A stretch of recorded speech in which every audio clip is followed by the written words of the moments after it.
India rabies prawn country है तो बाहरलियां ਜਿਹੜੀਆਂ ਕੰਟਰੀਜ਼ ਨੇ ਉਹਨਾਂ ਨੂੰ ਇਸ ਚੀਜ਼ ਨੂੰ ਕੋਈ ਲੈ ਕੇ ਲਿਮਿਟੇਸ਼ਨ ਲਗਾਈ ਹੋਵੇ ਜਾਂ ਕੋਈ ਚੈਲੰਜ ਸਾਹਮਣੇ ਆ ਰਿਹਾ ਹੋਵੇ।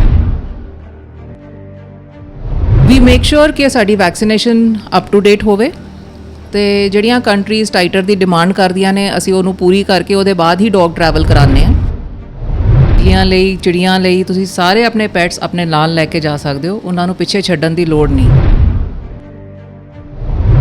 I need only 5 working days ਜਿਹਦੇ ਵਿੱਚ ਤੁਹਾਡੀ ਸਾਰੀ ਡਾਕੂਮੈਂਟੇਸ਼ਨ ਕੰਪਲੀਟ ਹੋ ਸਕਦੀ ਹੈ। ਆਪਣੇ ਪੈਟਸ ਨੂੰ ਦੁਬਈ ਲੈ ਕੇ ਜਾ ਰਹੇ ਨੇ। ਇਹ ਐਕਚੁਅਲੀ 2.5 ਸਾਲ ਦੀ ਹੈਗੀ ਹੈ ਤੇ ਫੀਮੇਲ ਹੈ ਤੇ ਇਹਨੂੰ ਉੱਥੇ ਲੈ ਕੇ ਜਾਣਾ ਤੇ ਸਰ BRS ਨਗਰ ਵਿੱਚ ਸ਼ਹਿਰ ਦੇ ਪਹਿਲਾ ਡੌਗ ਪਾਰਕ ਜਿਹੜਾ ਕਿ MLA ਗੋਗੀ ਹੋਣਾ ਦੇ ਵੱਲੋਂ ਜਿਹੜਾ ਕਿ ਇਨੋਗਰੇਟ ਵੀ ਕੀਤਾ ਜਾ ਚੁੱਕਾ ਹੈ ਤਾਂ ਇਹੋ ਜਿਹੇ ਡੌਗ ਪਾਰਕ ਬਾਰੇ ਕੀ ਕਹਿਣਾ ਚਾਹੋਗੇ? ਤੇ MLA ਸਾਹਿਬ ਆਪ ਡੌਗ ਲਵਰ ਹਨ, ਉਹਨਾਂ ਨੇ ਡੌਗਸ ਰੱਖੇ ਹੋਏ ਹੈ ਤਾਂ ਹੀ ਉਹਨਾਂ ਦੇ ਦਿਲ 'ਚ ਆਇਆ ਹੋਣਾ ਤੇ ਇਹ ਬਹੁਤ ਚੰਗੀ ਚੀਜ਼ ਹੈ। ਡੌਗ ਸੋਸ਼ਲਾਈਜ਼ ਹੋ ਸਕਦੇ ਇੱਕ ਦੂਜੇ ਨਾਲ। We inject this microchip between the shoulder blades of our pets, so this helps to track down our pet in just in case if it's lost or something. Ludhiana plus ਵੇਖ ਰਹੇ ਸਾਰੇ ਦਰਸ਼ਕਾਂ ਦਾ ਸਵਾਗਤ ਹੈ। ਮੈਂ ਤਮੰਨਾ ਬੇਦੀ। ਅੱਜ ਦੀ ਵੀਡੀਓ ਪੈਟ ਲਵਰਸ ਦੇ ਲਈ ਬੇहद ਖਾਸ ਹੋਣ ਵਾਲੀ ਹੈ ਕਿਉਂਕਿ ਤੁਹਾਨੂੰ ਦੱਸਣ ਜਾ ਰਹੇ ਹਾਂ ਇੱਕ ਸਪੈਸ਼ਲ ਪ੍ਰੋਸੈਸ, ਇੱਕ ਬਹੁਤ ਹੀ ਈਜ਼ੀ ਪ੍ਰੋਸੈਸ ਜਿਸ ਦੇ ਨਾਲ ਤੁਸੀਂ ਆਪਣੇ ਪੈਟਸ ਨੂੰ ਫੋਰਨ ਨਾਲ ਲੈ ਕੇ ਜਾ ਸਕਦੇ ਹੋ। ਜੇਕਰ ਤੁਸੀਂ ਮਾਈਗ੍ਰੇਟ ਕਰ ਰਹੇ ਹੋ ਫੋਰਨ ਕੰਟਰੀ ਦੇ ਵਿੱਚ ਤੁਹਾਨੂੰ ਆਪਣੇ ਪੈਟਸ ਜਿਹੜੇ ਬੈਗ ਛੱਡਣ ਦੀ ਜ਼ਰੂਰਤ ਨਹੀਂ ਹੈਗੀ, ਉਹਨਾਂ ਨੂੰ ਤੁਸੀਂ ਨਾਲ ਲੈ ਕੇ ਜਾ ਸਕਦੇ ਹੋ। ਸੋ ਕੀ ਉਹ ਪ੍ਰੋਸੈਸ ਹੈ? ਹੈਪੀ ਟੇਲ ਟਰੈਵਲਸ ਤੋਂ ਰਵਨੀਤ ਜੀ ਮੇਰੇ ਨਾਲ ਮੌਜੂਦ ਨੇ, ਅੱਜ ਸਾਨੂੰ ਦੱਸਣਗੇ ਇਸੇ ਇਮੀਗ੍ਰੇਸ਼ਨ ਪ੍ਰੋਸੈਸ ਬਾਰੇ। ਮੈਮ ਪੈਟ ਲਵਰਸ ਦੇ ਲਈ ਬਹੁਤ ਵਧੀਆ ਖਬਰ ਆਈ ਹੈ ਤਾਂ ਸਭ ਤੋਂ ਪਹਿਲਾਂ ਪ੍ਰੋਸੈਸ ਦੱਸ ਦਿਓ। ਪ੍ਰੋਸੈਸ ਬੜਾ ਸੌਖਾ ਹੈ। ਕੈਨੇਡਾ ਲਿਜਾਣਾ ਸਭ ਤੋਂ ਸੌਖਾ ਹੈ ਕੁੱਤਿਆਂ ਲਈ, ਬਿੱਲੀਆਂ ਲਈ, ਚਿੜੀਆਂ ਲਈ ਤੁਸੀਂ ਸਾਰੇ ਆਪਣੇ ਪੈਟਸ ਆਪਣੇ ਨਾਲ ਲੈ ਕੇ ਜਾ ਸਕਦੇ ਹੋ, ਉਹਨਾਂ ਨੂੰ ਪਿੱਛੇ ਛੱਡਣ ਦੀ ਲੋੜ ਨਹੀਂ। I need only 5 working days ਜਿਹਦੇ ਵਿੱਚ ਤੁਹਾਡੀ ਸਾਰੀ ਡਾਕੂਮੈਂਟੇਸ਼ਨ ਕੰਪਲੀਟ ਹੋ ਸਕਦੀ ਹੈ ਤੇ you will just need a little bit of guidance from me ਕਿ ਕਿਹੜਾ ਤੁਹਾਡਾ ਵੈਟ ਪ੍ਰੋਸੀਜਰ ਚਾਹੀਦਾ ਹੈ, ਕਿਹੜੀ ਤੁਹਾਡੀ ਡਾਕੂਮੈਂਟੇਸ਼ਨ ਚਾਹੀਦੀ ਹੈ ਫॉर ਦ ਦਿੱਲੀ AQCS ਤੇ ਕਿਹੜੀ ਤੁਹਾਡੀ ਟਿਕਟਸ ਤੁਹਾਡੀ ਬੁੱਕ ਹੋਣੀਆਂ ਚਾਹੀਦੀਆਂ ਨੇ। ਉਹਦੇ ਬਾਅਦ ਤੁਸੀਂ ਆਪਣੇ ਡੌਗ ਦੇ ਨਾਲ ਟਰੈਵਲ ਕਰ ਸਕਦੇ ਹੋ। ਜਿਵੇਂ ਹੁਣ ਡੌਗਸ ਜਾ ਸਕਦੇ ਨੇ ਲੇਕਿਨ ਕੀ ਇਹ ਸਾਰੇ process country to country differ ਕਰੇਗਾ ਕਿ ਸੇਮ ਹੀ ਰਹੇਗਾ? ਕੈਨੇਡਾ ਲਈ ਸਭ ਤੋਂ ਸੌਖਾ ਹੈ ਕਿਉਂਕਿ ਉੱਥੇ ਟਾਈਟਰ ਟੈਸਟ ਨਹੀਂ ਚਾਹੀਦਾ, ਬਟ ਇਹੀ ਜੇ ਤੁਸੀਂ UK ਜਾਣਾ ਹੈ, ਤੁਸੀਂ USA ਜਾਣਾ ਹੈ, ਯੂਰੋਪੀਅਨ ਕਿਸੇ ਵੀ ਨੇਸ਼ਨ ਜਾਣਾ ਹੈ ਜਾਂ ਤੁਸੀਂ ਆਸਟ੍ਰੇਲੀਆ ਜਾਣਾ ਹੈ, ਉਹਦੇ ਲਈ ਇੱਕ ਟਾਈਟਰ ਟੈਸਟ ਹੁੰਦਾ ਹੈ ਜਿਹੜਾ ਤੁਹਾਨੂੰ ਕਰਾਉਣਾ ਪੈਂਦਾ ਹੈ UK ਦੇ ਲੈਬ 'ਚੋਂ। ਉਹਦੇ ਬਾਅਦ 90 ਡੇਜ਼ ਦਾ ਕੂਲਿੰਗ ਪੀਰੀਅਡ ਹੁੰਦਾ ਹੈ। ਉਹ ਥੋੜ੍ਹਾ ਲੰਬਾ ਪ੍ਰੋਸੀਜਰ ਹੈ ਬਟ ਔਖਾ ਨਹੀਂ ਹੈਗਾ, not at all. Okay, dogs ਦੀ ਗੱਲ ਕਰ ਲਈਏ ਕਿਉਂਕਿ ਲੈ ਕੇ ਜਾਣ ਵਾਲਿਆਂ ਨੇ ਲੈ ਵੀ ਗਏ, ਪ੍ਰੋਸੈਸ ਵਾਲਿਆਂ ਨੇ ਪ੍ਰੋਸੈਸ ਵੀ ਲਗਾਤੀ। ਡੌਗਸ ਦੇ ਲਈ ਕਿੰਨਾ ਕੁ ਮੁਸ਼ਕਿਲ ਰਹਿਣ ਵਾਲਾ ਹੈ ਅਡਾਪਟ ਕਰਨਾ, ਮਾਈਗ੍ਰੇਟ ਕਰਨਾ? ਮੇਰੇ ਹਿਸਾਬ ਨਾਲ ਡੌਗ ਜਿਹੜਾ ਆਪਣੇ ਓਨਰ ਕੋਲ ਜਦੋਂ ਪਹੁੰਚ ਜਾਂਦਾ ਹੈ I think that is the best ਕਿਉਂਕਿ ਉਹਦੇ ਬਾਅਦ ਜਿਹੜੀ ਲਵ ਕੇਅਰ ਆਪਣਾ ਓਨਰ ਉਹਨੂੰ ਦੇ ਸਕਦਾ ਹੈ ਉਹ ਇੱਥੇ ਪਿੱਛੇ ਛੱਡ ਕੇ ਕੋਈ ਨਹੀਂ ਦਿੰਦਾ। ਅਡਾਪਟ ਕਰਨਾ ਸੌਖਾ ਰਹੇਗਾ ਉਹਨਾਂ ਲਈ? ਬਿਲਕੁਲ ਜੀ, ਉਹ ਆਪਣੇ ਹੋਮ ਐਨਵਾਇਰਨਮੈਂਟ ਵਿੱਚ ਹੁੰਦੇ ਨੇ, ਆਪਣੇ ਓਨਰ ਦੇ ਨਾਲ ਹੁੰਦੇ ਨੇ, ਰੈਗੂਲਰ ਉਹਨਾਂ ਦੀ ਫੀਡ ਉਹੀ ਰਹਿੰਦੀ ਹੈ ਜਿਹੜੀ ਉਹ ਇੱਥੇ ਹੁੰਦੀ ਹੈ। So I think it is very easy for them। ਕਿਉਂਕਿ ਦੇਖਿਆ ਜਾਂਦਾ ਨਾ ਦਿਨ ਰਾਤ ਦਾ ਫਰਕ ਆ ਜਾਂਦਾ, ਕਈਆਂ ਨੂੰ ਸਿਕਨੈਸ, ਮਾਰਨਿੰਗ ਸਿਕਨੈਸ ਵੀ ਇੱਦਾਂ ਦੀ ਕੁਝ ਇਸ਼ੂਜ਼ ਆਉਂਦੇ ਨੇ ਤੇ ਡੌਗਸ ਦੇ ਵਿੱਚ ਤਾਂ ਨਹੀਂ ਆਉਣ ਵਾਲੇ ਕੁਝ? ਦੇਖੋ ਜੀ, ਜੈਟ ਲੈਗ ਹੁੰਦਾ ਹੈ ਉਹ ਤਾਂ ਇਨਸਾਨਾਂ ਨੂੰ ਵੀ ਹੁੰਦਾ ਹੈ, ਇੱਕ ਅੱਧੇ ਦਿਨ ਦੀ ਗੱਲ ਹੈ, ਉਹਦੇ ਬਾਅਦ ਉਹੀ ਸਲੀਪ ਰੂਟੀਨ ਹੋ ਜਾਂਦਾ ਹੈ ਜੋ ਉਹਨਾਂ ਦੇ ਡੇ ਲਾਈਟ ਆਵਰਸ ਨੇ ਉਹ ਬੰਦਿਆਂ ਦੇ ਵੀ ਡੌਗਸ ਦੇ ਵੀ ਸਭ ਅਡੈਪਟ ਹੋ ਜਾਂਦਾ ਹੈ। It's not difficult. ਤੇ ਇੱਕ ਜਿਵੇਂ ਕੰਸਰਨ ਹੈ ਇੰਡੀਆ ਰੇਬੀਜ਼ ਪ੍ਰੌਨ ਕੰਟਰੀ ਹੈ ਤਾਂ ਬਾਹਰਲੀਆਂ ਜਿਹੜੀਆਂ ਕੰਟਰੀਜ਼ ਨੇ ਉਹਨਾਂ ਨੂੰ ਇਸ ਚੀਜ਼ ਨੂੰ ਕੋਈ ਲੈ ਕੇ ਲਿਮਿਟੇਸ਼ਨ ਲਗਾਈ ਹੋਵੇ ਜਾਂ ਕੋਈ ਚੈਲੰਜ ਸਾਹਮਣੇ ਆ ਰਿਹਾ ਹੋਵੇ? ਵੀ ਮੇਕ ਸ਼ੋਰ ਕਿ ਸਾਡੀ ਵੈਕਸੀਨੇਸ਼ਨ ਅਪ ਟੂ ਡੇਟ ਹੋਵੇ ਤੇ ਜਿਹੜੀਆਂ ਕੰਟਰੀਜ਼ ਟਾਈਟਰ ਦੀ ਡਿਮਾਂਡ ਕਰਦੀਆਂ ਨੇ ਅਸੀਂ ਉਹਨੂੰ ਪੂਰੀ ਕਰਕੇ ਉਹਦੇ ਬਾਅਦ ਹੀ ਡੌਗ ਟਰੈਵਲ ਕਰਾਉਂਦੇ ਹਾਂ।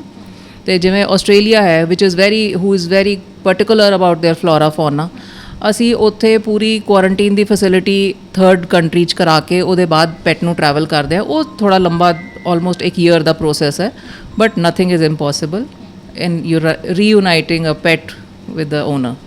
ਕਿੰਨੇ ਦੇਰ ਤੋਂ ਜਿਵੇਂ ਆਪਾਂ ਗੱਲ ਕਰੀਏ ਟ੍ਰੈਂਡ ਜਿਹੜਾ ਵਾ ਚੱਲ ਰਿਹਾ ਵਾ ਕਿ ਲੰਮੇ ਸਮੇਂ ਤੋਂ ਚੱਲ ਰਿਹਾ ਕਿ ਰੀਸੈਂਟਲੀ ਜਿਹੜਾ ਕਿ ਚਲਾਇਆ ਗਿਆ? ਰੀਸੈਂਟਲੀ ਇਸ ਕਰਕੇ ਜ਼ਿਆਦਾ ਚੱਲ ਰਿਹਾ ਕਿਉਂਕਿ ਅਵੇਅਰਨੈਸ ਜ਼ਿਆਦਾ ਹੈ, people are reading about it ਤੇ ਫਿਰ ਉਹ ਕੁਐਸਚਨ ਵੀ ਪੁੱਛ ਸਕਦੇ ਨੇ ਬਿਕੋਜ਼ ਦੇ ਸੀ ਕਿ ਬਾਕੀ ਲੋਕ ਵੀ ਆਪਣੇ ਪੈਟਸ ਨਾਲ ਟਰੈਵਲ ਕਰ ਸਕਦੇ ਨੇ। ਸੋ ਦੇ ਕੀਪ ਆਸਕਿੰਗ ਕਿ ਅਸੀਂ ਕਿਵੇਂ ਆਪਣੇ ਡੌਗ ਨਾਲ ਲੈ ਕੇ ਜਾ ਸਕਦੇ, ਸਪੈਸ਼ਲੀ ਜਿਹੜੇ ਇਮੀਗ੍ਰੇਟ ਕਰ ਜਾਂਦੇ ਨੇ, ਵਿਜ਼ਿਟਰਸ ਵੀ ਆਪਣੇ ਕੁੱਤੇ ਨਾਲ ਲੈ ਕੇ ਜਾਂਦੇ ਨੇ ਵੈਨ ਦੇ ਗੋ ਫॉर ਅ ਹੌਲੀਡੇ। ਕਿ ਡੌਗ ਟੂ ਡੌਗ ਜੇਕਰ ਗੱਲ ਕੀਤੀ ਜਾਵੇ, ਬਰੀਡ ਟੂ ਬਰੀਡ, ਕੀ ਉਸ ਦੀ ਵੀ ਕੋਈ ਲਿਮਿਟੇਸ਼ਨ ਰਹਿੰਦੀ ਹੈ ਕਿ ਇਹ ਬਰੀਡ ਦੇ ਲਈ ਜ਼ਿਆਦਾ ਈਜ਼ੀ ਹੈ, ਦੂਸਰੇ ਬਰੀਡ ਲਈ ਥੋੜਾ ਮੁਸ਼ਕਿਲ ਹੈ? ਜਿਹੜੇ ਛੋਟੇ ਡੌਗਸ ਹੁੰਦੇ ਨੇ ਬਿਲੋ 10 kg ਬਿਲੋ 8 kg, ਉਹਨਾਂ ਲਈ ਜਾਣਾ ਬਹੁਤ ਸੌਖਾ ਹੁੰਦਾ ਹੈ ਕਿਉਂਕਿ ਉਹ ਇਨ ਕੇਬਨ ਥਰੂ ਆਊਟ ਦ ਈਅਰ ਆਪਣੇ ਓਨਰ ਦੇ ਨਾਲ ਟਰੈਵਲ ਕਰ ਸਕਦੇ ਨੇ। ਤੇ ਜਿਹੜੇ ਦੂਜੇ ਵੱਡੇ ਡੌਗਸ ਹੁੰਦੇ ਨੇ ਉਹ ਜਾਂ ਤਾਂ ਕੰਪਨੀਡ ਬੈਗੇਜ ਆਪਣੇ ਓਨਰ ਦੇ ਨਾਲ ਜਾਂਦੇ ਨੇ ਉਸੇ ਫਲਾਈਟ 'ਤੇ, ਜਾਂ ਉਹ ਕਾਰਗੋ 'ਤੇ ਉਹਨਾਂ ਨੂੰ ਜਾਣਾ ਪੈਂਦਾ ਹੈ, which is a little lengthier and a little costlier of course. ਪਿੱਛੇ ਜੇ ਇੱਕ ਟ੍ਰੈਂਡ ਦੇਖਿਆ ਗਿਆ ਸੀਗਾ ਜੋ ਫੋਰੇਨਰਸ ਨੇ ਉਹਨਾਂ ਦੇ ਵੱਲੋਂ ਇੰਡੀਆ ਤੋਂ ਸਟ੍ਰੇ ਡੌਗਸ ਨੂੰ ਕਾਫੀ ਅਡਾਪਟ ਕੀਤਾ ਜਾ ਰਿਹਾ ਸੀਗਾ, ਉਸ ਦੀ ਕੀ ਵਜ੍ਹਾ ਮੰਨਦੇ ਹੋ? Because there were NGOs that were aware of the problems that the stray dogs face, ਤਾਂ ਇਸ ਕਰਕੇ ਉਹ ਉਹਨਾਂ ਦੀ ਐਡਵਰਟਾਈਜ਼ਮੈਂਟ ਕੱਢਦੇ ਸੀ ਤੇ ਪੀਪਲ ਅਬਰੋਡ ਦੇ ਨੋ ਕਿ ਇਮਿਊਨਿਟੀ ਜ਼ਿਆਦਾ ਹੁੰਦੀ ਹੈ ਸਾਡੇ ਇੰਡੀ ਬਰੀਡ ਦੀ, ਤੇ ਉਹ ਇਸ ਕਰਕੇ ਉਹ ਇੱਥੋਂ ਅਡਾਪਟ ਕਰਨਾ ਪਸੰਦ ਕਰਦੇ ਨੇ। ਕਿਵੇਂ ਦੇਖਦੇ ਹੋ ਹੁਣ ਜੇ ਡਿਸੀਜਨ ਹੈ ਜੋ ਇਹ ਪ੍ਰੋਸੈਸ ਹੈ ਜਿਹਨੇ ਈਜ਼ੀ ਕਰ ਦਿੱਤਾ ਹੈ, ਕਿੰਨਾ ਕੁ ਜ਼ਰੂਰੀ ਸੀਗਾ ਜੋ ਸਮੇਂ ਦੇ ਨਾਲ ਇਹ ਪ੍ਰੋਸੈਸ ਵੀ ਵੈਲਿਡ ਹੋ ਚੁੱਕੀ ਹੈ, ਕਿਸ ਤਰ੍ਹਾਂ ਦੇਖਦੇ ਹੋ ਇਸ? ਦੇਖੋ ਜੀ, ਜਿਹੜੇ ਡੌਗ ਓਨਰਸ ਨੇ ਉਹਨਾਂ ਲਈ ਉਹਨਾਂ ਦੇ ਪੈਟਸ ਉਹਨਾਂ ਦੇ ਬੱਚੇ ਨੇ, ਤੇ ਕੋਈ ਆਪਣੇ ਬੱਚੇ ਪਿੱਛੇ ਛੱਡ ਕੇ ਨਹੀਂ ਜਾਂਦਾ। ਇਸ ਕਰਕੇ ਸਾਰਿਆਂ ਨੂੰ ਅਵੇਅਰਨੈਸ ਹੈ ਕਿ ਅਸੀਂ ਆਪਣਾ ਡੌਗ ਜਾਂ ਆਪਣਾ ਕੈਟ ਆਪਾਂ ਨਾਲ ਲੈ ਕੇ ਜਾਣਾ ਹੈ। I also facilitate that and we are there to help at Happy Tails Travels. So ਬਿਲਕੁਲ ਇੱਕ ਪ੍ਰੋਸੈਸ ਜਿਹੜੀ ਹੈ ਜਿਸ ਦੇ ਨਾਲ ਤੁਸੀਂ ਹੁਣ ਉਸ ਡਿਫਿਕਲਟ ਟਾਈਮ ਨੂੰ ਫੇਸ ਨਹੀਂ ਕਰਨਾ ਜਿਹਦੇ ਵਿੱਚ ਤੁਸੀਂ ਖੁਦ ਬਾਹਰ ਚਲੇ ਜਾਂਦੇ ਹੋ, ਫੋਰਨ ਚਲੇ ਜਾਂਦੇ ਹੋ, ਲੇਕਿਨ ਪੈਟਸ ਜਿਹੜੇ ਨੇ ਤੁਹਾਡੇ ਪਿੱਛੇ ਰਹਿ ਜਾਂਦੇ ਨੇ, ਕਿਸੇ ਨੂੰ ਕੋਲ ਅਕਸਰ ਤੁਹਾਨੂੰ ਛੱਡ ਕੇ ਜਾਣਾ ਪੈਂਦਾ ਹੈ। ਤਾਂ ਹੁਣ ਕਿਉਂਕਿ ਇਹ ਸੌਖੀ ਘੜੀ 'ਚੋਂ ਇਸ ਲਈ ਜਾਣਾ ਕਿਉਂਕਿ ਸੌਖੀ ਪ੍ਰੋਸੈਸ ਆ ਚੁੱਕੀ ਹੈ ਜਿਸ ਦੇ ਨਾਲ ਤੁਸੀਂ ਆਪਣੇ ਪੈਟਸ ਨੂੰ ਨਾਲ ਲੈ ਕੇ ਜਾ ਸਕਦੇ ਹੋ। ਸੋ ਮੈਮ ਨੇ ਅੱਜ ਉਸੇ ਪ੍ਰੋਸੈਸ ਨੂੰ ਜਿਹੜਾ ਕੀ ਹੈ ਬਰੀਫ ਕੀਤਾ ਹੈ, ਦੱਸਿਆ ਹੈ ਕਿਹੜੀ ਡਾਕੂਮੈਂਟੇਸ਼ਨ। ਮੈਮ ਡਾਕੂਮੈਂਟੇਸ਼ਨ ਦੇ ਵਿੱਚ ਕੀ ਖਾਸ ਕੁਛ ਰਹਿੰਦਾ, ਡਿਫਰੈਂਸ ਕੀ ਰਹਿੰਦਾ? ਡਿਫਰੈਂਸ ਤਾਂ ਬਹੁਤ ਰਹਿੰਦਾ ਹੈ, ਹਰ ਕੰਟਰੀ ਦੀ ਅਲੱਗ ਰਿਕੁਆਇਰਮੈਂਟ ਹੈ। Yes, but microchip is the first place to start. ਉਹਦੇ ਬਾਅਦ ਜਿਹੜੀ ਤੁਹਾਡੀ ਵੈਟ ਦੀ ਵੈਕਸੀਨੇਸ਼ਨ ਹੁੰਦੀ ਹੈ ਉਹ, ਤੇ your vaccination records, that is the first step to start this journey. ਤਾਂ ਬਿਲਕੁਲ ਵੈਟਸ ਦਾ ਕੀ ਕਹਿਣਾ ਹੈ ਇਸ ਦੇ ਵਿੱਚ, ਉਹਦੇ ਬਾਰੇ ਵੀ ਜਾਣਨ ਦੀ ਕੋਸ਼ਿਸ਼ ਕਰਾਂਗੇ। ਬਨੇ ਰਹੋ ਲੁਧਿਆਣਾ ਪਲੱਸ ਨਾਲ। ਸੋ ਜਿੰਨਾ ਜ਼ਰੂਰੀ ਹੈ ਇਮੀਗ੍ਰੇਸ਼ਨ ਦੀ ਇਸ ਪ੍ਰੋਸੈਸ ਨੂੰ ਸਮਝਣਾ ਉਨਾ ਹੀ ਜ਼ਰੂਰੀ ਹੈ। ਡੌਗਸ ਨੂੰ ਜਦੋਂ ਅਸੀਂ ਮਾਈਗ੍ਰੇਟ ਕਰਾਉਣਾ ਹੈ ਤੇ ਉਹਨਾਂ ਦੀ ਜੋ ਹੈਲਥ, ਮੈਡੀਕਲੀ ਹੈਲਥ ਜਿਹੜੀ ਹੈ ਕਿ ਫਿਟ ਰਹੇ, ਫਾਈਨ ਰਹੇ, ਤਾਂ ਉਸ ਦੇ ਲਈ ਵੀ ਜਾਣਕਾਰੀ ਜਿਹੜੀ ਹੈ ਬਹੁਤ ਜ਼ਰੂਰੀ ਹੈ। ਗੱਲਬਾਤ ਕਰਾਂਗੇ ਡਾਕਟਰ ਜਸਪ੍ਰੀਤ ਮੌਜ, ਵੈਟ ਫॉर ਪੈਟਸ ਤੋਂ ਸਾਡੇ ਨਾਲ ਮੌਜੂਦ ਨੇ। ਤਾਂ ਸਰ ਸਤਿ ਸ਼੍ਰੀ ਅਕਾਲ ਜੀ। ਤਾਂ ਸਰ ਸਭ ਤੋਂ ਪਹਿਲਾਂ ਦੱਸੋ ਕਿ ਜਦੋਂ ਪੈਟਸ ਨੂੰ ਲੈ ਕੇ ਜਾਣਾ ਹੈ, ਇਮੀਗ੍ਰੇਸ਼ਨ ਪ੍ਰੋਸੈਸ 'ਤੇ ਅਸੀਂ ਗੱਲਬਾਤ ਕਰ ਲਈਏ, ਉਸ ਤੋਂ ਬਾਅਦ ਸਾਨੂੰ ਇਹ ਦੱਸੋ ਕਿ ਹੁਣ ਵੈਕਸੀਨੇਸ਼ਨ ਦਾ ਕੀ ਸਿਸਟਮ ਰਹਿੰਦਾ? ਹਰੇਕ ਕਾਰਡ ਬਣਿਆ ਹੁੰਦਾ ਡੌਗ ਦਾ ਵੈਕਸੀਨੇਸ਼ਨ ਦਾ, ਜਿਹਨੂੰ ਪੈਟ ਪਾਸਪੋਰਟ ਵੀ ਕਹਿ ਦਿੰਦੇ। ਉਹਦੇ 'ਤੇ ਯੂਜੂਲੀ ਫੋਟੋਗ੍ਰਾਫ ਹੁੰਦੀ ਡੌਗ ਦੀ, ਕਈਆਂ ਦੀ ਨਹੀਂ ਹੁੰਦੀ। ਫਿਰ ਜਦੋਂ ਅਸੀਂ ਟਰੈਵਲ ਕਰਦੇ ਹਾਂ ਅਸੀਂ ਡੌਗ ਦੀ ਫੋਟੋਗ੍ਰਾਫਸ ਰੱਖਦੇ ਹਾਂ ਫਰੰਟ ਤੋਂ, ਸਾਈਡਸ ਤੋਂ, ਉੱਪਰ ਥੱਲੋਂ, ਤਾਂ ਕਿ ਉਹ ਆਈਡੈਂਟੀਫਾਈ ਹੋ ਸਕੇ ਉਹ ਡੌਗ। ਪਲੱਸ ਕਈ ਵਾਰੀ ਮਾਈਕਰੋਚਿਪ ਮੰਗ ਲੈਂਦੇ, ਕਈ ਨਹੀਂ ਮੰਗਦੇ ਮਾਈਕਰੋਚਿਪ ਕੰਟਰੀਜ਼, ਅਤੇ ਉਹ ਮਾਈਕਰੋਚਿਪ ਹੋਣਾ ਚਾਹੀਦਾ। ਕਈ ਵਾਰੀ ਉਹ ਕਹਿੰਦੇ ਕਿ ਮਾਈਕਰੋਚਿਪ ਕਰਦੇ ਦੀ ਵੀਡੀਓ ਭੇਜੋ ਜਾਂ ਰੀਡ ਕਰਦੇ ਦੀ ਵੀਡੀਓ ਭੇਜੋ, ਅਤੇ ਉਹ ਵੀ ਇੰਪੋਰਟੈਂਟ ਹੋ ਜਾਂਦੀ ਹੈ। ਫਿਰ ਜਦੋਂ ਆਪਾਂ ਮਾਈਕਰੋਚਿਪ ਕਰਾਉਂਦੇ ਹਾਂ ਕੋਸ਼ਿਸ਼ ਕਰੋ ਉਹਦੇ ਤੋਂ ਕਰਾਓ ਜਿਹਦੇ ਕੋਲ ਰੀਡਰ ਹੈਗਾ। ਜਿਹੜਾ ਵੈਕਸੀਨੇਸ਼ਨ ਕਾਰਡ ਆ ਉਹਦੇ 'ਚ ਵੈਕਸੀਨਸ ਜਿਹੜੀਆਂ ਲੱਗੀਆਂ ਉਹ ਕੰਟਰੀਜ਼ ਜਿੱਥੇ ਤੁਸੀਂ ਜਾ ਰਹੇ ਹੋ ਤੁਸੀਂ ਔਨਲਾਈਨ ਚੈੱਕ ਕਰ ਸਕਦੇ ਹੋ ਉੱਥੇ ਕਿਹੜੀ ਵੈਕਸੀਨਸ ਲੱਗ ਰਹੀਆਂ, ਅਤੇ ਇੰਡੀਅਨ ਉਹ ਵਾਲੀ ਵੈਕਸੀਨ ਅਲਾਓ ਕਰ ਰਹੀਆਂ ਜਿਹੜੀਆਂ ਤੁਸੀਂ ਲਵਾਈਆਂ। ਕਿਉਂਕਿ ਕਈ ਵਾਰੀ ਜੇ ਨਾ ਹੋਏ, ਮਿਸਮੈਚ ਹੋ ਜਾਏ, ਫਿਰ ਉੱਥੇ ਜਾ ਕੇ ਇਸ਼ੂਜ਼ ਆ ਸਕਦੇ ਹਨ। ਯੂਜਲੀ ਇੱਥੇ ਵੈਟਨੇਰੀਅਨ ਸਾਰੇ ਚੰਗੀ ਵੈਕਸੀਨਸ ਹੀ ਲਾ ਰਹੇ ਹੈ, ਰੈਕਗਨਾਈਜ਼ਡ ਹੈ ਹਰੇਕ ਜਗ੍ਹਾ। ਕਿਹੜੀ ਕੰਟਰੀ 'ਚ ਜ਼ਿਆਦਾਤਰ ਲੱਗਦਾ ਕਿ ਪ੍ਰੋਬਲਮ ਆ ਸਕਦੀ ਹੈ? ਆਸਟ੍ਰੇਲੀਆ ਬਹੁਤ ਤੰਗ ਕਰਦਾ ਜੀ। ਆਸਟ੍ਰੇਲੀਆ ਦੇ ਵਿੱਚ ਰੇਬੀਜ਼ ਨਹੀਂ ਹੈ, ਰੇਬੀਜ਼ ਫ੍ਰੀ ਕੰਟਰੀ ਆ। ਫਿਰ ਇੰਡੀਆ ਤੋਂ ਕੋਈ ਵੀ ਜੋ ਆਪਾਂ ਪੈਟ ਲੈ ਕੇ ਜਾਂਦੇ ਹਾਂ ਉਹਦੇ ਵਾਸਤੇ ਕੁਆਰੰਟੀਨਸ ਰੱਖਦੇ ਹਾਂ, ਇਹਨਾਂ ਦੇ ਰੇਬੀਜ਼ ਦੇ ਟਾਈਟਰ ਟੈਸਟ ਹੁੰਦੇ। ਇੱਦਾਂ ਦੇ ਹੋਰ ਯੂਰੋਪੀਅਨ ਕੰਟਰੀਜ਼ ਵੀ ਜਿਹੜਾ ਥੋੜ੍ਹਾ ਤੰਗ ਕਰ ਲੈਂਦੇ। ਕੈਨੇਡਾ ਕੁਝ ਖਾਸ ਨਹੀਂ ਤੰਗ ਕਰਦਾ, ਉੱਥੇ ਲਿਜਾਣਾ ਬਹੁਤ ਈਜ਼ੀ ਹੋ ਜਾਂਦਾ। ਰੇਬੀਜ਼ ਟੈਸਟ ਤੋਂ ਇਲਾਵਾ ਕੋਈ ਟੈਸਟ ਵੀ ਹੁੰਦੇ ਨੇ? ਨੋਰਮਲੀ ਨਹੀਂ ਕਰਾਉਂਦੇ ਜੀ ਅਸੀਂ। ਜਦੋਂ ਜਿੰਨੇ ਵੀ ਡੌਗਸ ਇੱਥੋਂ ਭੇਜਦੇ ਹਾਂ ਸਿਰਫ ਰੇਬੀਜ਼ ਦਾ ਟਾਈਟਰ ਟੈਸਟ ਹੁੰਦਾ।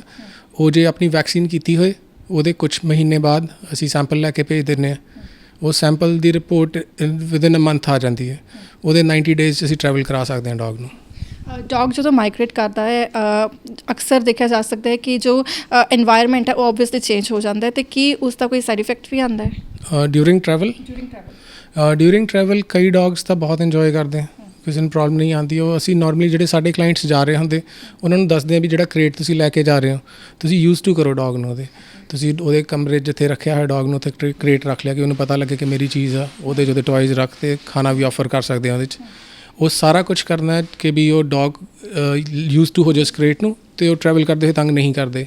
ਕੁਛ ਅਗਰੈਸਿਵ ਡੌਗਸ ਹੈ ਜਾਂ ਜਿਹੜੇ ਬਿਲਕੁਲ ਹੀ ਅਚਾਨਕ ਜਾਣ ਦਾ ਪ੍ਰੋਗਰਾਮ ਬਣ ਜਾਂਦਾ ਜਿਨ੍ਹਾਂ ਕੋਲ ਟਾਈਮ ਨਹੀਂ ਮਿਲਦਾ, ਇਹਦੇ ਸੈਡੇਟਿਵਸ ਆ ਜਾਂਦੇ, ਓਰਲ ਮੈਡੀਸਿਨਸ ਆ ਜਾਂਦੀਆਂ ਜਿਹੜੀਆਂ ਅਸੀਂ ਦੇ ਸਕਦੇ ਹਾਂ, ਰਿਲੈਕਸ ਰਹਿੰਦੇ। ਇੱਕ ਵਾਰ ਜਦੋਂ ਕਿ ਮਾਈਗ੍ਰੇਟ ਕਰਕੇ ਤਾਂ ਉਸ ਤੋਂ ਬਾਅਦ ਕੋਈ ਸਾਈਕੋਲੋਜੀਕਲੀ ਕੋਈ ਡਿਫਰੈਂਸ ਮਹਿਸੂਸ ਕਰਦੇ ਹੋਣ? ਸਾਡੇ ਜਿੰਨੇ ਵੀ ਡੌਗਸ ਗਏ ਆ ਬਹੁਤ ਖੁਸ਼ ਆ। ਕੋਈ ਵੀ ਡੌਗ ਇੱਦਾਂ ਦਾ ਨਹੀਂ ਜਿਹੜਾ ਜਾ ਕੇ ਦੁਖੀ ਹੋਇਆ ਉੱਥੇ। ਇੰਡੀਆ ਨਾਲੋਂ ਥੋੜ੍ਹਾ ਜਿਹਾ ਮੌਸਮ ਚੰਗਾ ਰਹਿੰਦਾ ਜਿੱਥੇ ਜਿੱਥੇ ਗਏ ਹਜੇ ਤੱਕ। ਜਿਹੜੇ ਗਰਮੀ 'ਚ ਇੱਥੇ ਰਹਿ ਰਹੇ ਸੀ ਉੱਥੇ ਹੁਣ ਠੰਡ ਇੰਜੋਏ ਕਰ ਰਹੇ ਆ। ਵੈਟਨੇਰੀਅਨਸ ਉੱਥੇ ਵੀ ਚੰਗੇ ਆ, ਇੱਥੇ ਵੀ ਚੰਗੇ ਆ। ਮੈਡੀਸਿਨਸ ਦਾ ਜ਼ਰੂਰ ਔਖਾ ਹੋ ਜਾਂਦਾ ਕਿ ਉੱਥੇ ਜਿਵੇਂ ਇੱਥੇ ਕੈਮਿਸਟ ਤੋਂ ਲੈ ਕੇ ਦਵਾਈ ਦੇਤੀ ਉੱਥੇ ਨਹੀਂ ਮਿਲਦੀ। ਉੱਥੇ ਫਿਰ ਕੀ ਸਿਸਟਮ ਹੈ? ਉੱਥੇ ਵੈਟਨੇਰੀਅਨ ਜਦੋਂ ਤੱਕ ਨਹੀਂ ਤੁਹਾਨੂੰ ਦਊਗਾ ਦਵਾਈ ਤੁਸੀਂ ਲਿਖ ਕੇ ਤੁਸੀਂ ਲੈ ਨਹੀਂ ਸਕਦੇ। ਓਵਰ ਦਾ ਕਾਊਂਟਰ ਡਰੱਗਸ ਮਿਲਦੀਆਂ ਬਟ ਉਹ ਤੁਹਾਨੂੰ ਜਿਹੜੀ ਮੇਨ ਐਂਟੀਬਾਇਓਟਿਕਸ ਜਿਹੜੀਆਂ ਹੈਗੀਆਂ ਜਾਂ ਹੋਰ ਚੰਗੀਆਂ ਦਵਾਈਆਂ ਉਹ ਨਹੀਂ ਮਿਲ ਸਕਦੀਆਂ। ਕਈ ਡੌਗਸ ਹੁੰਦੇ ਜਿਨ੍ਹਾਂ ਦੀ ਕਰੰਟ ਮੈਡੀਕੇਸ਼ਨਸ ਚੱਲ ਰਹੀਆਂ ਹੁੰਦੀਆਂ, ਐਪੀਲੈਪਟਿਕਸ ਚੱਲ ਰਹੀ, ਐਂਟੀ ਐਪੀਲੈਪਟਿਕਸ ਚੱਲ ਰਹੀਆਂ, ਉਹਨਾਂ ਨੂੰ ਅਸੀਂ ਰਿਕਾਰਡਸ ਆਪਣੇ ਸਾਰੇ ਫਾਰਵਰਡ ਕਰ ਦਿੰਦੇ ਹਾਂ ਉਹਨਾਂ ਦੇ ਡਾਕਟਰਸ ਨੂੰ ਜਿਹੜੇ ਉੱਥੇ ਚੂਜ਼ ਕੀਤੇ ਹੁੰਦੇ ਉਹਨਾਂ ਨੇ। ਕਈ ਜਗ੍ਹਾ 'ਤੇ ਜਿੱਥੇ ਅਸੀਂ ਡੌਗਸ ਭੇਜੇ ਸਾਡੇ ਆਪਣੇ ਵੈਟਨੇਰੀਅਨਸ ਫਰੈਂਡਸ ਹਨ ਜਿਹੜੇ ਇੱਥੋਂ ਕਰਕੇ ਗਏ ਅਤੇ ਉੱਥੇ ਕੰਮ ਕਰ ਰਹੇ ਹਾਂ। ਫਿਰ ਅਸੀਂ ਇਨ ਟੱਚ ਰਹਿੰਦੇ ਹਾਂ ਇੱਥੇ ਦੇ ਵੈਟਨੇਰੀਅਨਸ ਨਾਲ, ਉੱਥੇ ਦੇ ਵੈਟਨੇਰੀਅਨਸ ਨਾਲ ਅਤੇ ਓਨਰ ਨਾਲ, ਤਾਂ ਕਿ ਡੌਗ ਨੂੰ ਕੋਈ ਇਸ਼ੂਜ਼ ਨਾ ਆਉਣ। ਯੂਜਲੀ ਕੋਈ ਇਸ਼ੂ ਨਹੀਂ ਆਇਆ ਅੱਜ ਤੱਕ। ਸਭ ਕੁਝ ਠੀਕ ਹੀ ਚੱਲਦਾ। ਜਿਹੜੇ ਲੋਕ ਇੰਨੀ ਮਿਹਨਤ ਨਾਲ ਲੈ ਕੇ ਜਾਂਦੇ ਡੌਗਸ ਬੱਚਿਆਂ ਤਰ੍ਹਾਂ ਤਿਆਰ ਕਰਕੇ ਆ। ਉੱਥੇ ਸਰਟੀਫਿਕੇਸ਼ਨਸ ਦੀ ਗੱਲ ਕਰਾਂਗੇ ਤਾਂ ਕੀ ਸਰਟੀਫਿਕੇਸ਼ਨਸ ਦੀ ਰਿਕੁਆਇਰਮੈਂਟ ਹੁੰਦੀ? ਜਦੋਂ ਇੱਥੋਂ ਵੈਟਨੇਰੀਅਨ ਸਰਟੀਫਿਕੇਟ ਦਿੰਦਾ ਉਹ ਹੁੰਦਾ ਹੈਲਥ ਦਾ, ਐਂਟੀ ਰੇਬੀਜ਼ ਦਾ, ਵੈਕਸੀਨ ਦਾ ਅਤੇ ਮਾਈਕਰੋਚਿਪ ਦਾ। ਉਹ ਤੁਹਾਡਾ ਵੈਟਨੇਰੀਅਨ ਤੁਹਾਨੂੰ ਬਣਾ ਕੇ ਦੇ ਦਿੰਦੇ ਉਦੋਂ ਹੀ। ਤੁਸੀਂ ਉਹ ਸਰਟੀਫਿਕੇਟ ਯੂਜ਼ ਕਰਨਾ ਹੁੰਦਾ ਜਿਹੜਾ ਟਰੈਵਲ ਤੋਂ ਪਹਿਲਾਂ ਜਿਹੜਾ ਹੈਲਥ ਸਰਟੀਫਿਕੇਟ ਉਹ ਵਿਦਿਨ 48 ਆਵਰਸ ਯੂਜ਼ ਹੋ ਜਾਂਦਾ ਜਦੋਂ ਤੱਕ ਤੁਸੀਂ ਦਿੱਲੀ ਐਂਟਰ ਕਰਦੇ ਹੋ।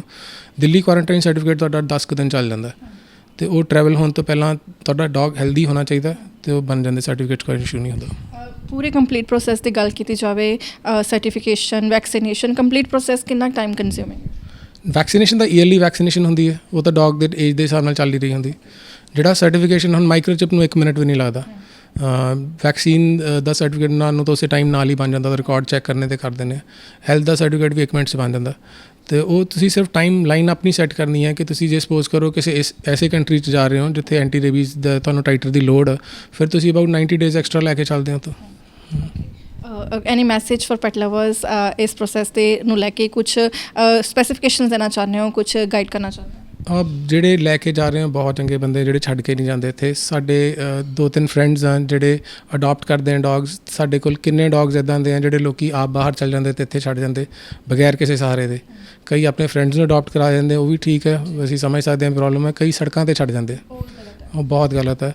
ਜੇ ਤੁਸੀਂ ਜਾਣਾ ਹੈ ਅਤੇ ਤੁਸੀਂ ਉਹ ਤੋਂ ਪਹਿਲਾਂ ਡੌਗ ਨਾ ਰੱਖੋ ਅਤੇ ਬੈਸਟ ਹੈ ਰਾਦਰ ਦੈਨ ਉਹਨੂੰ ਛੱਡ ਕੇ ਜਾਣ ਨੂੰ। ਉਹਦੇ ਵਾਸਤੇ ਤਾਂ ਫੈਮਿਲੀ ਉਹਦੀ ਖਤਮ ਹੋ ਜਾਂਦੀ। ਜੇ ਤੁਸੀਂ ਇੱਥੋਂ ਲੈ ਕੇ ਜਾ ਰਹੇ ਹੋ ਡੌਗ, ਪ੍ਰੋਸੈਸ ਬਹੁਤ ਈਜ਼ੀ ਹੈ। ਜੇ ਕਈ ਕੰਟਰੀਜ਼ ਦਾ ਜਿਵੇਂ ਨਾਰਮਲੀ ਪੰਜਾਬ ਤੋਂ ਕੈਨੇਡਾ ਹੀ ਜਾ ਰਹੇ ਤਾਂ ਬਹੁਤ ਈਜ਼ੀ ਹੈ। ਉੱਥੇ ਐਕਸੈਪਟ ਕਰਦੇ ਨੇ ਡੌਗਸ ਨੂੰ, ਬਹੁਤ ਖੁਸ਼ੀ ਲੈ ਲੈਂਦੇ। ਕੁਛ ਬਰੀਡਸ ਹਨ ਜਿਨ੍ਹਾਂ ਨੂੰ ਅਮਰੀਕਨ ਪਿਟਬੁਲ ਟੈਰੀਅਰ ਜਾਂ ਐਗਰੈਸਿਵ ਬਰੀਡਸ ਆ, ਕੁਛ ਉਹਨਾਂ ਦੀ ਏਰੀਆਜ਼ ਹਨ ਜਿਹੜੇ ਅਲਾਉ ਨਹੀਂ ਕਰਦੇ, ਕੁਛ ਕਰ ਦਿੰਦੇ। ਫਿਰ ਜਾਣ ਤੋਂ ਪਹਿਲਾਂ ਕਰੀ ਉਹ ਜ਼ਰੂਰ ਆਪਣਾ ਚੈੱਕ ਕਰ ਲੈਣਾ ਤੁਸੀਂ। ਜੇ ਤੁਸੀਂ ਟਰੈਵਲ ਕਰਨ ਬਾਰੇ ਸੋਚ ਰਹੇ ਹੋ ਅਤੇ ਹਾਲੇ ਡੌਗ ਨਹੀਂ ਰੱਖਿਆ ਅਤੇ ਤੁਸੀਂ ਚਾਹੁੰਦੇ ਕਿ ਡੌਗ ਖਰੀਦ ਲਈਏ ਅਤੇ ਉਸ ਤੋਂ ਬਾਅਦ ਜਦੋਂ ਪ੍ਰੋਸੈਸ ਪੂਰਾ ਹੋ ਗਿਆ ਤਾਂ ਲੈ ਕੇ ਜਾਣਾ, ਆਪ ਇਮੀਗ੍ਰੇਸ਼ਨ ਅਪਲਾਈ ਕੀਤੀ ਹੋਈ। ਉਹ ਛੋਟੇ ਮੂੰਹ ਵਾਲੇ ਡੌਗਸ ਆ, ਬ੍ਰੈਕਿਸਫੈਲਿਕ ਬਰੀਡਸ ਕਹਿੰਦੇ, ਉਹਨਾਂ ਦਾ ਟਰੈਵਲ ਥੋੜ੍ਹਾ ਔਖਾ ਹੁੰਦਾ। ਫਿਰ ਉਹ ਤੁਸੀਂ ਦਿਮਾਗ 'ਚ ਲੈ ਕੇ ਚੱਲ ਸਕਦੇ ਹੋ ਕਿ ਵੀ ਇਹ ਬਰੀਡ ਜਿਹੜੀਆਂ ਉੱਥੇ ਮਿਲ ਜਾਂਦੀਆਂ, ਖਰੀਦ ਸਕਦੇ ਹੋ। ਇੱਥੋਂ ਟਰੈਵਲ ਕਰਾਉਣੀਆਂ ਔਖੀਆਂ ਕਿਉਂਕਿ ਟਰੈਵਲ ਕਰਦੇ ਹੋਏ ਡਿਊਰਿੰਗ ਹੀਟ ਜੇ ਗਰਮੀ ਜ਼ਿਆਦਾ ਹੋਏ ਤਾਂ ਔਖਾ ਕਰਦੇ। ਤਾਂ ਹੀ ਕਈ ਏਅਰਲਾਈਨਸ ਕਾਰਗੋ 'ਚ ਲਿਜਾਣ ਨਹੀਂ ਦਿੰਦੇ ਬਰੀਡਸ ਨੂੰ ਡਿਊਰਿੰਗ ਸਮਰ ਪੀਰੀਅਡ। ਉਹ ਫਿਰ ਵਿੰਟਰ 'ਚ ਟਰੈਵਲ ਕਰਦੇ ਜਾਂ ਬ੍ਰੇਕ ਜਰਨੀ ਕਰਾਉਣੀ ਪੈਂਦੀ ਤੁਹਾਨੂੰ। Thank you so much for all this information. So ਬਿਲਕੁਲ ਅੱਜ ਪ੍ਰੋਸੈਸ ਤੁਹਾਡੇ ਨਾਲ ਸਾਂਝਾ ਕੀਤੀ ਹੈ। ਇਮੀਗ੍ਰੇਸ਼ਨ ਪ੍ਰੋਸੈਸ ਹੋਏ, ਚਾਹੇ ਵੈਕਸੀਨੇਸ਼ਨ ਦੇ ਪ੍ਰੋਸੈਸ ਹੋਏ, ਮਾਈਕਰੋਚਿਪ ਲਗਾਉਣ ਦੇ ਪ੍ਰੋਸੈਸ ਹੋਏ, ਸੋ ਬਹੁਤ ਹੀ ਇੱਕ ਈਜ਼ੀ ਪ੍ਰੋਸੈਸ ਹੈ। ਹਾਂ, ਕੰਟਰੀ ਟੂ ਕੰਟਰੀ ਕਈ ਵਾਰ ਰੂਲਸ ਜਿਹੜੇ ਕਿ ਰੈਗੂਲੇਸ਼ਨਸ ਨੇ ਉਹ ਡਿਫਰ ਕਰ ਸਕਦੇ ਨੇ, ਲੇਕਿਨ ਜੋ ਮੇਨ ਮੋਟਿਵ ਹੈ ਇਸ ਪ੍ਰੋਸੈਸ ਦਾ ਕਿ ਪੈਟ ਲਵਰਸ ਨੇ, ਜੋ ਆਪਣੇ ਪੈਟ ਓਨਰਸ ਨੇ, ਆਪਣੇ ਪੈਟ ਨੂੰ ਪਿੱਛੇ ਛੋੜ ਕੇ ਨਾ ਜਾਣ, ਆਪਣੇ ਨਾਲ ਲੈ ਕੇ ਜਾਣ। ਤਾਂ ਹੁਣ ਇਹ ਪ੍ਰੋਸੈਸ ਜਿਹੜੀ ਅਵੇਲੇਬਲ ਚੱਲ ਰਹੀ ਹੈ ਵੈਸੇ ਤਾਂ ਕਾਫੀ ਲੰਬੇ ਸਮੇਂ ਤੋਂ। ਸਰ, ਇੱਕ ਕੁਆਰੰਟਾਈਨ ਤੋਂ ਬਾਅਦ ਕੁਝ ਡਿਫਰੈਂਸਿਸ ਆਏ ਨੇ ਲਾਕਡਾਊਨ ਤੋਂ ਬਾਅਦ?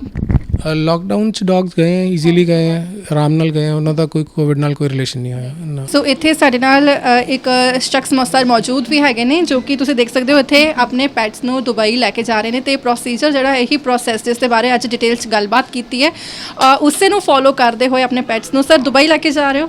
ਮੇਰੀ ਫੈਮਿਲੀ ਲੈ ਕੇ ਜਾ ਰਹੀ ਹਾਂ ਹਾਂਜੀ ਦੱਸੋ ਕਿਸ ਤਰ੍ਹਾਂ ਦੇ ਪ੍ਰੋਸੈਸ ਇਹ ਐਕਚੁਅਲੀ 2.5 ਸਾਲ ਦੀ ਹੈਗੀ ਹੈ ਤੇ ਫੀਮੇਲ ਹੈ ਤੇ ਇਹਨੂੰ ਉੱਥੇ ਲੈ ਕੇ ਜਾਣਾ ਤੇ ਇਹਦੇ ਵਾਸਤੇ ਯੂਨੀਕ ਆਈਡੀ ਚਾਹੀਦੀ ਉਹਦੇ ਲੱਗੀ ਥੋੜੇ ਸਾਹਮਣੇ ਲੱਗੀ ਹੈਗੀ ਹੈ ਪਲੱਸ ਜੋ ਵੈਕਸੀਨੇਸ਼ਨ ਪੁਰਾਣਾ ਜੋ ਦੀ ਬਚਪਨ ਤੋਂ ਹੋ ਰਹੇ ਇਹਦੇ ਹੁਣ ਤਾਂ ਬੂਸਟਰ ਡੋਜ਼ਸ ਲੱਗਣੀਆਂ ਐਂਟੀ ਰੈਬੀਜ਼ ਡਾਕਟਰ ਸਾਹਿਬ ਦੱਸ ਰਹੇ ਉਹ ਸਪੈਸ਼ਲ ਡੋਜ਼ ਲੱਗੇਗੀ ਉਹ ਸਾਰੀ ਮੈਡੀਕਲ ਹਿਸਟਰੀ ਬਣੇਗੀ ਤੇ ਫਿਰ ਉਹ 에ਅਰਲਾਈਨਸ ਨੂੰ ਦੇ ਦੇਣਗੇ they will carry to the destination. Process hectic ਤਾਂ ਨਹੀਂ ਲੱਗ ਰਿਹਾ ਕਿ ਲੈ ਕੇ ਜਾਣ ਦਾ ਜੋ ਵੀ ਡਾਕੂਮੈਂਟੇਸ਼ਨ ਹੋ ਰਹੀ ਹੈ? ਨਹੀਂ ਡਾਕੂਮੈਂਟੇਸ਼ਨ ਤਾਂ ਆਲਰੇਡੀ ਕਾਫੀ ਹੈਗੀ ਹੈ ਸਿਰਫ ਐਂਟੀ ਰੈਬੀਜ਼ ਇੰਜੈਕਸ਼ਨ ਸੀ ਇਹਦਾ ਇਹ ਚਿਪ ਲੱਗਣਾ ਸੀ ਤੇ ਇਹ ਮਿਲ ਗਿਆ ਹੁਣ ਬਸ ਬਾਕੀ ਕੋਈ ਹੈਕਟਿਕ ਵਾਲਾ ਡਾਕਟਰ ਸਾਹਿਬ ਦੇ ਹੁੰਦਾ ਕੋਈ ਪ੍ਰੋਬਲਮ ਨਹੀਂ ਹੈ ਜੀ।